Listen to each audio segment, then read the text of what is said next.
comments lean into it, but is there a point where it's too much? We've had some guests on where, some CEOs, according to the Yale CEO caucus, believe that there's too much hype around AI and there may actually be overinvestment. Then we see some companies like an ASML saying they're not really sure they're going to grow in the coming year. So we're seeing some mixed signals when it comes to this infrastructure story. Is there a number that's just too much? Is there too much growth when it comes to that CapEx spending for either one of these companies? I think at some point, I'm not sure we're there yet, but I think a couple of things are important when you think about that. We've heard tax reform mentioned earlier in this program. That's going to be a significant benefit to the free cash flow of these companies, which again probably gives them a bit more confidence to be able to, the fact that they can expense up to 100% of capex in a year and R&D spending domestically gives them more free cash flow that they can feed into this capital spending. And also just the competition. You're hearing about Anthropic doing a raise. OpenAI did a raise last quarter. XAI is doing a raise. All of these raises are probably going to go into building more AI infrastructure or renting it off a hyperscaler. Again, that's going to give them more confidence to spend. So, these sort of trends aren't linear. At some point, there will be an end to the party, but it seems a bit early in this technology's innovation to be thinking about that. All right, Lauren's looking at the movers, and if you show me Nvidia, yeah, it's moving. New high? No, not today. The new high, I believe, is right near 180. Morgan Stanley did raise their price target, though. They're going from 170 to 200. Strong demand for the new Blackwell chips, and they expect the supply bottlenecks to improve in the second half of the year. Well, we've focused on the chips as a result of the big numbers, like the one that Kovac and Julie Boorstin just showed us, because of what they're spending. The SMH hit a record high. 9th positive week in the last 10. Nvidia's pacing for its 10th straight weekly gain. Bryn, that's probably the second place we're going to look after the numbers come out tonight. After you see what Microsoft and Meta deliver, you're going to take a peek and you're going to say, okay, what's Nvidia doing? Because 80 billion plus of what these companies are spending or thereabout is funneling to that company. Yeah, and then you have, also with Nvidia, you have China is now arguably a positive now for Nvidia. And then these companies, I've said this quarter after quarter, I think for the last year and a half, these companies are giving you a sneak peek in what Nvidia is going to do because they still have pole positions. And so I think that Nvidia, I think Broadcom, there's a few other ones that are really in that great spot of growth. And so I just think that they are spending money on these chips, on these GPUs. But I do think with Meta, with Microsoft, with all of this spend, I think we will look back in a few years and they won't have actually spent all of this money.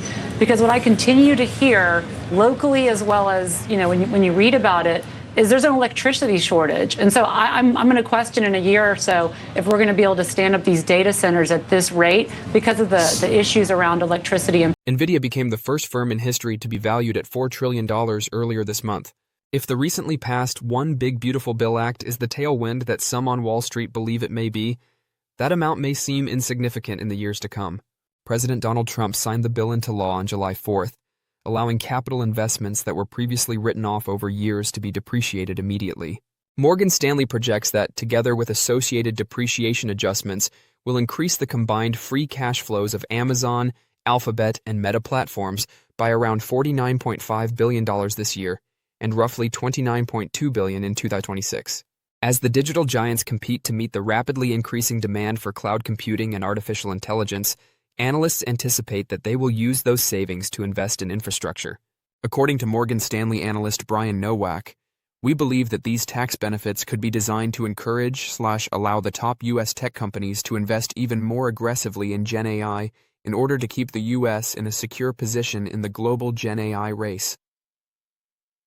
In recent years, the hyperscalers Microsoft, Amazon, Alphabet, and Meta have collectively invested hundreds of billions of dollars in AI infrastructure. However, executives have stated time and time again that their AI and cloud computing companies are unable to meet demand. Because AI investments can be written off in the year they are produced, tech companies will probably be encouraged to make more of them in order to boost processing power and reduce taxes. There are already indications that AI investment may increase this year, less than a month after OBIBA was passed. Alphabet, the parent company of Google, increased its capital expenditures forecast by $10 billion, or around 13%, last week. Alphabet was the first of the 4 hyperscalers to release second-quarter profits.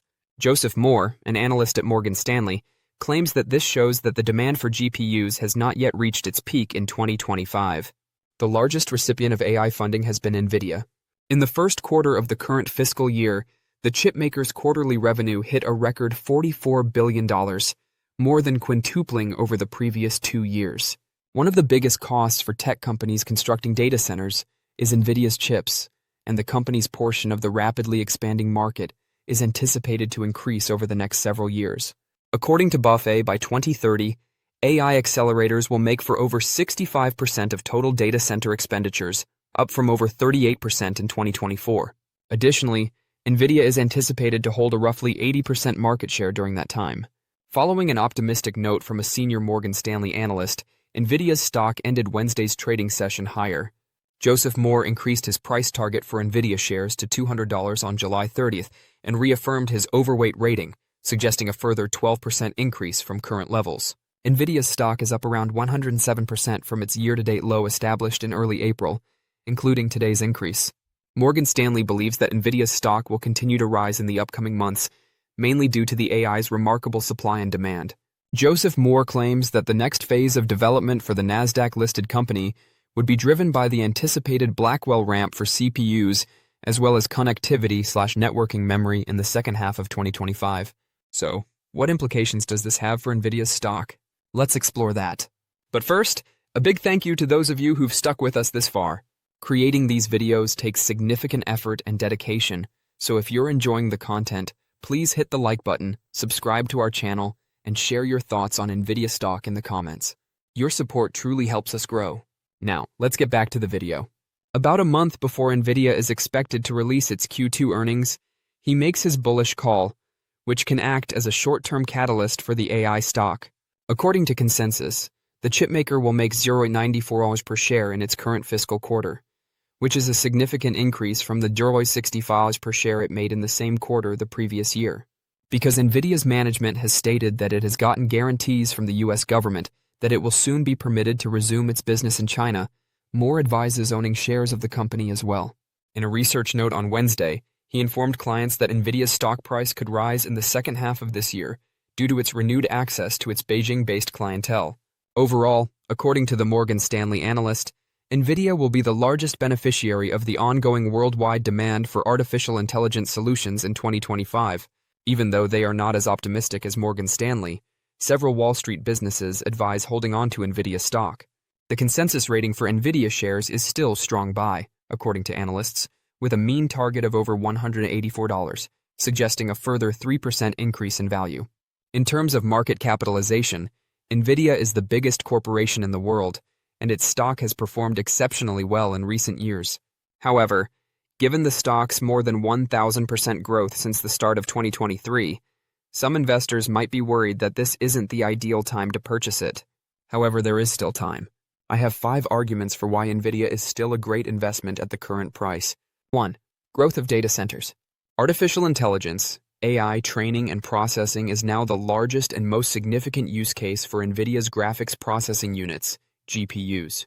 Because of their capacity to do intricate computations in parallel, GPUs are well suited for this workload.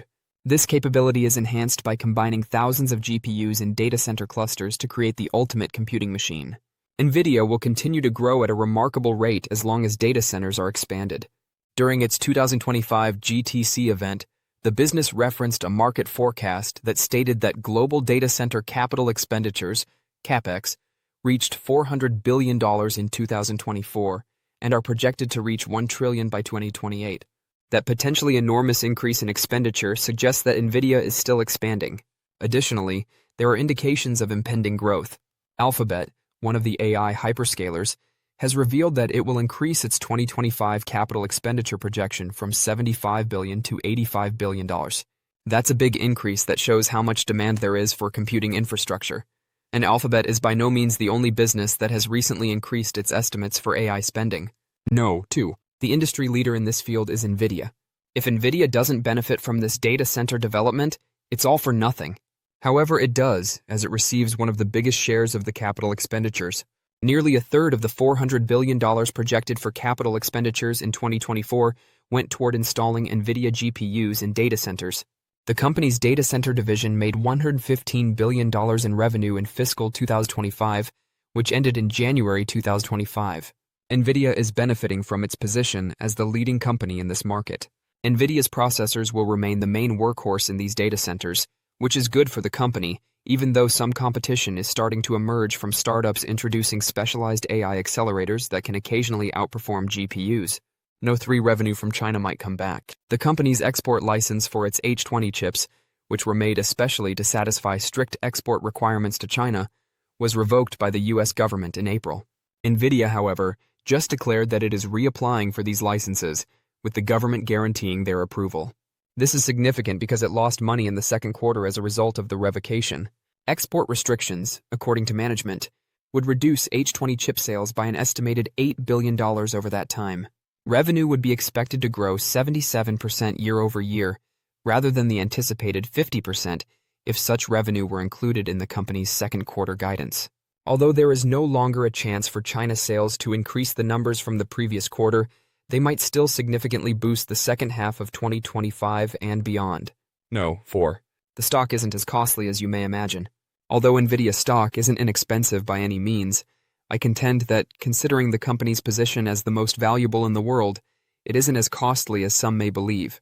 As of this video, it is trading at roughly 40 times forward earnings, which is still less than its price at this time last year.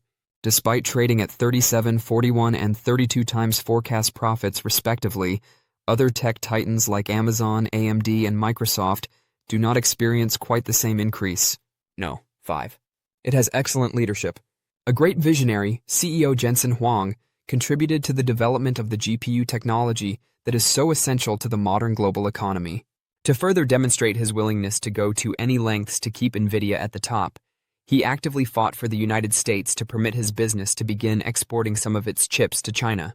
Huang is one of the few chief executives, and it has always been a losing gamble to bet against him. If you have a longer time horizon of at least 3 to 5 years, Nvidia still seems like a good investment. There are a lot of growth tailwinds working in its favor, and as data center buildouts pick up speed, they will only get stronger. Don't forget to share your thoughts and experiences in the comments below. Your input helps create a more knowledgeable community where we can all learn and grow together in the world of investing. Stay up to date with the latest market trends, insights, and key updates by subscribing to Investing Tutorial. We're here to help you make smarter investment decisions and stay ahead of the curve.